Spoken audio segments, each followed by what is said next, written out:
Quand j'avais 20 ans, j'ai fait une grosse dépression et c'est suivi beaucoup de soucis de santé, j'ai perdu des proches et je commençais petit à petit à me déscolariser. Et à un moment précis, j'ai décidé que ma vie allait changer et que enfin j'allais mettre tout en place pour atteindre les objectifs que je me fixais.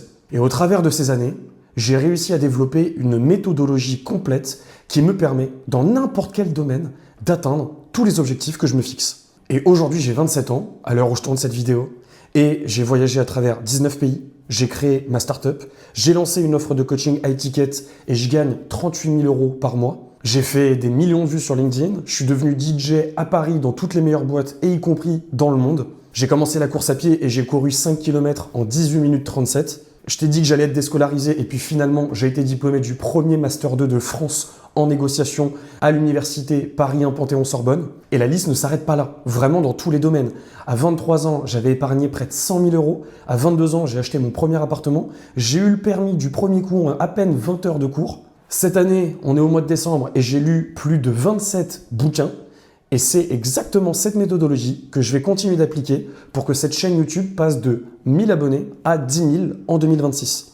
Et pourquoi est-ce que je fais cette vidéo ? C'est pas pour t'expliquer tout ça et me la péter. Non, c'est parce que je viens d'une génération où on a été matrixé par les réseaux sociaux et l'idée que tout le monde peut avoir une vie extraordinaire. J'ai tout à fait conscience qu'avec le titre de cette vidéo et ce que je viens de t'expliquer et énumérer, je rajoute de l'eau au moulin. Mais donc c'est pour ça qu'avant de commencer impérativement, je veux que vous compreniez une seule chose.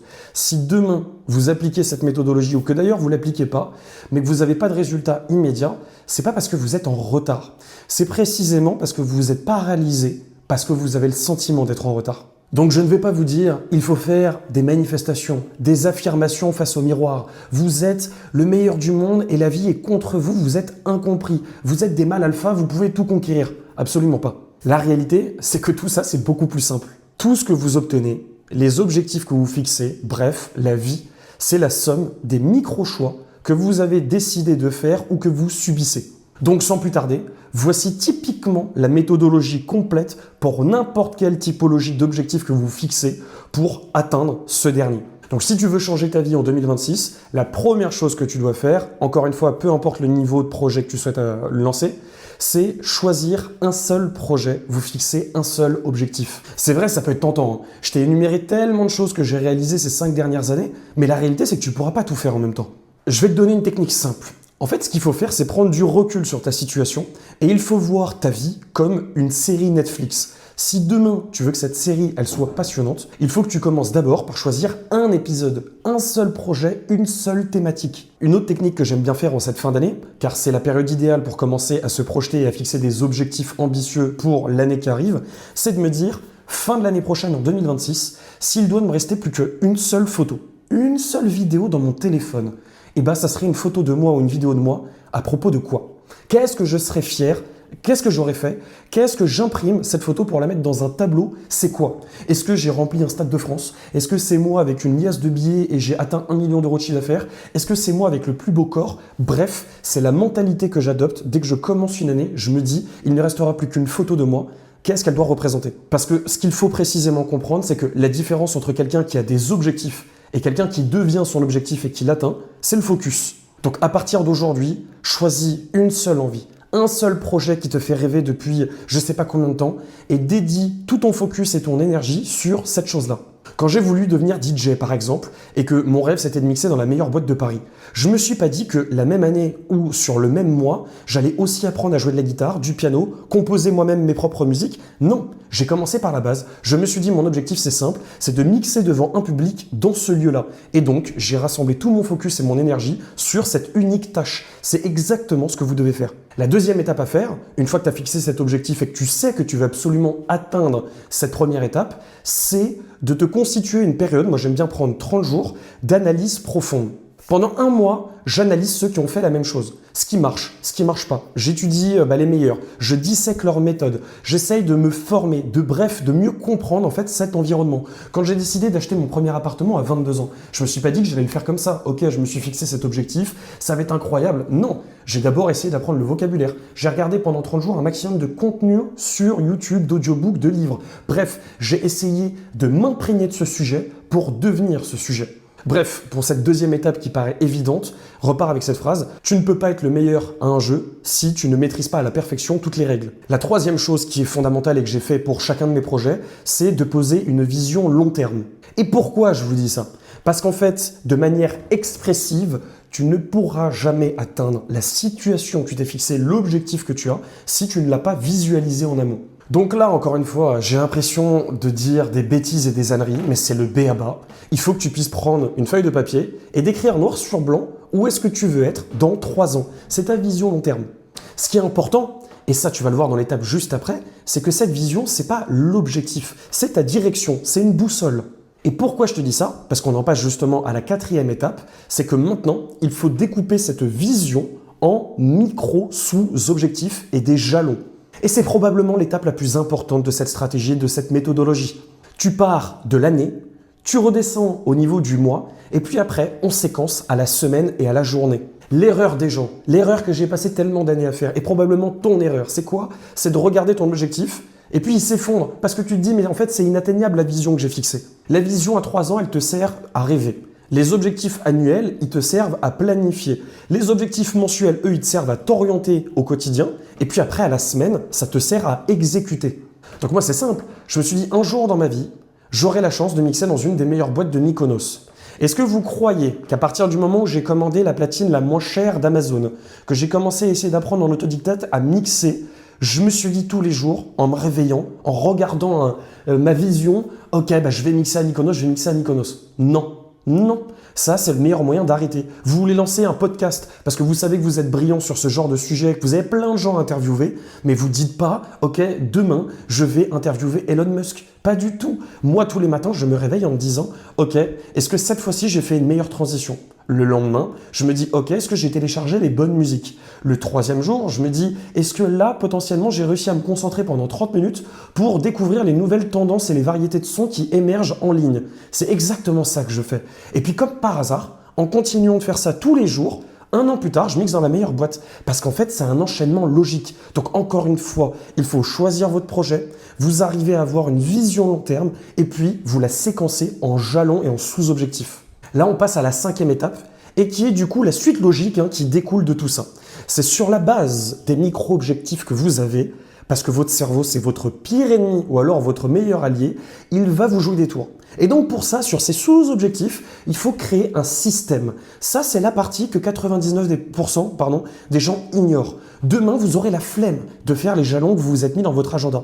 Demain, vous allez avoir un élan de motivation et vous allez arrêter. Parce qu'il va y avoir des complications. Et peut-être, vous n'aurez pas la force de le faire. Donc ce qu'il faut, c'est quoi? C'est mettre en place un système, et je vais vous donner, moi, le système que je mets en place, qui va vous permettre justement, peu importe, de continuer à atteindre cet objectif.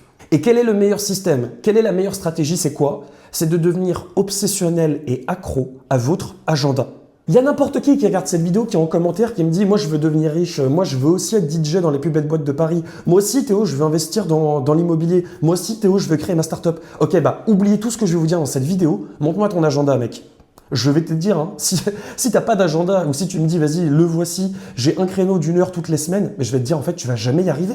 Et ça veut pas dire que tu es moins motivé que moi, ça se trouve, tu es plus motivé que moi, mais tu vas jamais pouvoir tenir dans la durée. Pourquoi je vous dis ça? Parce qu'aujourd'hui, la plupart d'entre vous, et c'était mon cas avant, vous subissez vos journées. Vous n'êtes pas maître de vos journées, de vos habitudes et donc de votre destin. Vous vous réveillez, et puis en fait, il y a des habitudes qui sont en place, et puis hop, je vais répondre à une sollicitation. Il y a un pote qui dit « Est-ce que tu es chaud de sortir maintenant ?» Ou sinon, il y a ton patron qui dit « Est-ce que tu peux me faire ça aujourd'hui, c'est urgent ?» Et en fait, sans vous en rendre compte, vous passez votre journée à subir. Comment est-ce que dans cette journée-là, dans cette dynamique, vous pouvez avoir le temps de réaliser vos projets? Ça ne pourra jamais se produire. Donc il faut reprendre la main, l'autorité sur l'organisation et votre planning. Je vous donne un autre exemple qui est assez drôle. Mais moi, souvent, je parle avec des gens et ils me disent, je leur dis, comment s'est passé ton week-end? Ça va tes journées? Et ils me font, oh là là, ah putain, j'ai pas arrêté. J'ai été complètement débordé. J'ai fait les courses, j'ai fait le ménage, j'ai bu un verre en terrasse avec un pote, puis après, j'ai dû faire un peu de comptabilité, puis après, j'ai passé un peu de temps à ranger, et puis après, j'ai organisé mes tenues pour la semaine. Donc franchement, j'étais débordé, j'ai pas arrêté. Ok. Bon, est-ce que j'ai besoin d'en dire plus? Je crois que vous m'avez cerné là, non? Est-ce que vous croyez fondamentalement que ça veut dire être occupé? Mais non, ça s'appelle vivre, c'est le b.a.-ba de la vie. N'importe qui doit faire ses courses, n'importe qui doit passer du temps en famille, n'importe qui doit se préparer à manger ou faire des lessives et des machines à laver. Mais moi aussi je le fais. Vous croyez que j'ai une assistante, que j'ai 18 personnes qui bossent pour moi? Non, je suis tout seul. Mais ça, c'est de la distraction, c'est du bruit. Ça, c'est le b.a.-ba, ça doit représenter 2 heures de votre journée. Le reste doit être alloué à l'atteinte de vos objectifs. Et si tu ne me crois pas, voici une photo de mon agenda. Est-ce que vous voyez à quel point, donc j'ai fait exprès de flouter, regardez à quel point je suis obsessionnel. Il n'y a pas 10 minutes qui sont laissées au hasard. C'est le prix qui coûte pour atteindre les objectifs que vous êtes fixés. Voilà, donc installez Google Agenda et commencez dès maintenant à repartir de votre vision, à la séquencer en jalons à la semaine et vous créez des créneaux associés qui font que dès que vous allez commencer à bâtir ce système, vous savez exactement à la semaine ce que vous devez faire. Et par contre, dans la base de ce système, qui dit définition d'un objectif, création de sous-jalons et la mettre en place dans une routine d'agenda, il faut aussi, et c'est important dans la base de ce système, de vous donner des moments de récompense. Parce que sans récompense, en fait, vous n'allez jamais tenir. Donc un système, c'est quoi? C'est des actions répétées, simples, mesurables, non négociables. Par exemple, moi, mon système, c'est quoi? C'est LinkedIn. Je sais que ma vision, je vais devenir le plus gros influenceur LinkedIn d'ici 3 ans. Et bah, au day-to-day, qu'est-ce que c'est? C'est faire un post par jour et un autre créneau, je dois trouver des idées de contenu. Donc, je fais mes 5 posts chaque semaine et à la fin de la semaine, je me félicite. Ou sinon, tous les jours, si j'ai réussi à faire mon idée de post et que j'ai trouvé un nouveau sujet pour le lendemain, et ben je prends 15 minutes où je fais un break, une pause, et je me détends en regardant une vidéo sur YouTube par exemple. Pourquoi est-ce que vous devez avoir justement ce système d'effort et de récompense? C'est parce que pour que vous puissiez tenir et atteindre cet objectif, le système que vous avez mis en place doit être tellement simple qu'il n'y a jamais d'excuse pour pouvoir y déroger. Maintenant, on passe à la 6e étape, et qui est à mon sens probablement la plus difficile, et qui va tout conditionner. La 6e chose, c'est comment est-ce que tu veux atteindre un objectif qui est en dehors de ton environnement actuel sans devoir bousculer et changer ton environnement actuel. Tu n'échoues pas par manque de volonté. Je suis sûr que si tu regardes cette vidéo, peut-être que tu as même plus de capacité que moi dans certains domaines d'activité que je t'ai mentionné. Peut-être que tu es plus motivé. Mais si tu ne l'as pas fait, c'est pourquoi? Au-delà du regard des autres, de la peur d'échouer, de la paralysie, de l'intellectualisation de la moindre étape, c'est quoi? C'est parce que tu échoues, parce que ton environnement actuel, il est incompatible avec l'objectif et le projet que tu essayes d'atteindre. Quand j'ai décidé de commencer la course à pied, et que j'ai atteint en l'espace de 4 mois, aux 5 km, 18 minutes 37. Ok, c'est pas un objectif extraordinaire, mais moi j'en étais très fier. Qu'est-ce qui s'est passé? Est-ce que vous croyez fondamentalement que je restais la même personne? Que je continuais à sortir tous les week-ends? Non, j'ai dû arrêter l'alcool. Et ben en fait, c'est ça. Si demain, vous n'arrivez pas à comprendre que les gens qui vous entourent aujourd'hui, le taf que vous avez actuellement, ton partenaire de vie, les amis que vous avez depuis la tendre enfance, et ben c'est toute cette somme de choses qui a conditionné la personne que vous êtes aujourd'hui. Est-ce que vous croyez que vous devez garder tout ça à l'identique pour pouvoir changer de zone, changer de confort, changer d'environnement? Non. Vous serez obligé de dire non à certaines choses et donc à privilégier votre propre confort. Il faut apprendre à être égoïste et à dire « Ok, là visiblement, si demain moi je veux devenir DJ, il y a peut-être des gens, parce que moi mes meilleurs potes d'enfance c'était quoi la routine? C'est on se retrouve au grec tous les vendredis soirs, en banlieue. Est-ce que tu crois que si j'avais continué de fréquenter ces gens et de faire un foot et d'aller manger un kebab, j'aurais eu l'ouverture d'esprit de rencontrer d'autres personnes qui m'ouvrent des portes dans tous les meilleurs clubs de Paris? Non. Malheureusement c'est comme ça, mais c'est la vie. Donc si tu changes d'environnement, c'est l'environnement qui va changer ton comportement et les choses vont se faire naturellement. Maintenant on passe à la 7e chose. Et je vais essayer de le dire avec le plus de détachement possible. Et je suis désolé, à chaque règle, j'ai l'impression de dire que c'est la plus importante. Mais je crois véritablement, avec l'introduction que je vous ai faite en parlant des réseaux sociaux, celle-ci est la plus importante. La 7e étape, c'est de couper le bruit, de couper toutes les distractions, de couper toutes ces choses qui vous parasitent. Ce que les gens pensent, ce que vous attendez du regard des autres, n'a pas d'importance. Ce qui compte, c'est l'itinéraire.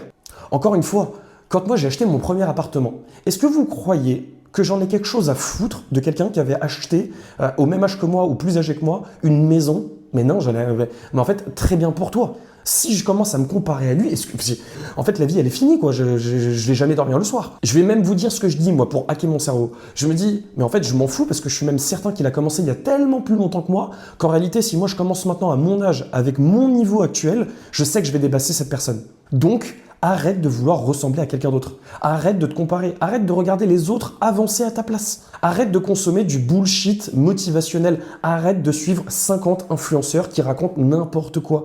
Demain, tu as envie d'avoir le corps de tes rêves. Tu as envie de réaliser tous tes projets. Arrête de regarder le gars sur Instagram qui a à la fois la belle voiture, qui est multimillionnaire, qui a lancé sa marque de vêtements, qui fait le tour du monde, qui voyage en business class, qui a la meuf la plus stylée, qui a le plus beau chien et qui a 2 enfants qui sont des surdoués. Non, arrête de regarder ça.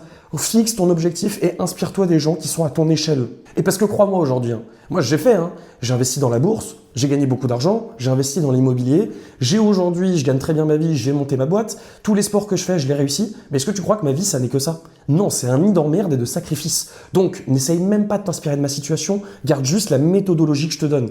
Et donc maintenant, on en passe à la dernière étape, qui rejoint exactement ce que je viens de te dire, c'est il faut pas s'en vouloir. En fait, il faut prendre du plaisir dans l'atteinte de cet objectif. J'avais vu une phrase sur Instagram et ça m'a complètement changé mon état d'esprit. On vous dit tout le temps, c'est la pursuit of the happiness. Donc, c'est la recherche du bonheur, comme le titre du film avec Will Smith. La réalité, c'est pas la recherche du bonheur, c'est le bonheur de la recherche. Pourquoi je vous dis ça? Parce que si vous croyez que vous allez être plus heureux en atteignant cet objectif, le chemin va tellement être semé d'embûches et ça va tellement être difficile et des fois ça prend plus de temps qu'on ne le croit, vous n'allez jamais tenir. Donc s'il vous plaît, arrêtez de vous en vouloir et au moins profitez et prenez du plaisir. Parce que la réalité, c'est que la plupart du temps, les gens échouent pour 2 choses. C'est pas parce que c'était trop dur, mais c'est parce que soit ils n'ont jamais osé se lancer, soit ils ont jamais essayé de tenir jusqu'au jour où ça allait précisément changer. Donc tu dois trouver du plaisir dans la progression, les petites victoires, dans l'apprentissage quotidien. Tu vois, je vais vous donner une autre technique par exemple. Moi, le jour où je suis passé de 0 à 10 000 euros par mois, j'aurais pu célébrer ça. J'aurais pu faire une story Instagram. J'aurais pu faire une vidéo YouTube qui explique que moi, dans ma quête de devenir multimillionnaire et indépendant financier, j'ai atteint les 10 000 euros par mois. Mais non, parce que c'est ridicule, c'est pas suffisant. Comme là, j'aurais pu faire une vidéo, youpi, je fête mes 1000 abonnés sur YouTube. Mais non, non plus, c'est pas intéressant. Ça me fait penser à des gens qui, dès qu'ils mettent le moindre projet en place, ils vont faire une story Instagram et ils vont faire des posts pour remercier leur audience. Est-ce que ça me viendrait à l'idée, moi, demain, si mon objectif c'était de devenir le gars le plus musclé du monde, que si je perdais 2 kilos, je faisais une story pour remercier mon audience. Comme demain, quand j'avais mixé dans mon premier bar où on m'a payé en vodka Red Bull et il y avait que 20 personnes qui m'ont vu danser, est-ce que j'ai fait une story pour dire merci à tous, voilà, ça m'a demandé tellement de sacrifices et je suis fier, c'est enfin un premier jalon, etc. Non. Non. Enfin, ça paraît ridicule. Pourquoi vous allez chercher ça? Ce qui compte, c'est de prendre du plaisir. J'en ai rien à foutre du regard des autres. Continuez d'avancer, vous mettez pas la pression et essayez d'appréhender la personne que vous êtes en train de devenir. Ayez suffisamment d'autocritique et un regard détaché sur vous-même pour vous dire, finalement, je suis peut-être pas encore en train de mixer à Mykonos, ça n'est toujours pas arrivé. D'ailleurs, ça fait 3 ans que j'attends. Mais avec le recul, j'ai déjà mis toutes les choses en place. Donc, si c'est pas demain, ça sera après-demain. Mais finalement, j'adore la personne que je suis en train de devenir. Je suis pas millionnaire aujourd'hui. J'ai pas levé 10 millions d'euros et j'ai pas créé une start-up qui est en train de révolutionner mon marché. Mais le mois dernier, j'ai dépassé les 40 000 euros de marge, tout seul. Donc, est-ce que finalement, ma situation, elle n'est pas déjà mieux qu'il y a 7 ans? Bah si. Et si vous n'arrivez pas à faire ce travail d'autocritique, vous serez d'une part tellement frustré, vous allez être capricieux, vous allez être un enfer avec vos proches, vous allez vous isoler et je pense que c'est le meilleur moyen de finir en burn-out. Donc si je récapitule ma méthodologie en conclusion, voici exactement ce que tu dois reprendre de cette vidéo et là, dès demain ou dès le 1er janvier 2026, tu dois mettre en place. Tu dois choisir une seule ambition, un seul projet, un seul objectif. La deuxième étape, c'est de te donner 30 jours pour appréhender cet objectif et commencer à te familiariser avec cet nouvel environnement. La troisième chose, c'est que tu dois poser ta vision stratégique à 3 ans, c'est-à-dire la meilleure version de toi-même, cet objectif qui est vraiment la meilleure chose. Ensuite, tu dois décomposer ça en jalons. La 5e étape, c'est construire un système simple qui se base sur tes habitudes et ton agenda. La 6e chose, c'est d'apprendre à changer d'environnement. La 7e, c'est de couper les bruits, le regard des autres, bref, tout ce qui va te parasiter. Et la dernière chose, c'est d'apprécier et de te féliciter. Parce que moi, je vais te dire, si tu regardes cette vidéo déjà, honnêtement, je suis fier de toi. On se connaît pas, mais c'est que déjà, tu as eu la volonté de changer. Moi, je ne sais pas si je suis fier de moi, pas grand monde qui me le dit, mais en tout cas, je continue. Et ce qui est génial avec cette méthodologie, c'est que si tu arrives à le mettre en place, après, ça va être des automatiques. N'importe quoi. La vie, ça va être moi, maintenant, la vie, elle me semble tellement trop simple. C'est comme un jeu de société. En fait, les choses continuent d'avancer et puis il n'y a plus rien qui me fait peur. Donc, sois fier de toi, reprends cette méthodologie étape par étape et souffle un bon coup, ok? Personne ne va t'en vouloir, personne ne te regarde, c'est ta vie. Tu mets les choses à partir du 1er janvier en place et tu reviens en commentaire à partir du juin ou du mois de juillet pour me remercier ou me dire bon bah écoute, ça a changé ma vie et puis on en rediscute. En tout cas, d'ici là, encore une fois, c'était pas trop une vidéo orientée business, mais je peux te le dire que si tu prends cette méthodologie pour lancer ton entreprise, c'est sûr et certain que tes résultats vont être extraordinaires. Je te souhaite tout le meilleur. Je reviens très prochainement dans le cours de la semaine avec une nouvelle vidéo. Et si tu as des idées de sujets à me partager, n'hésite pas à commenter. Voilà, à très vite, ciao.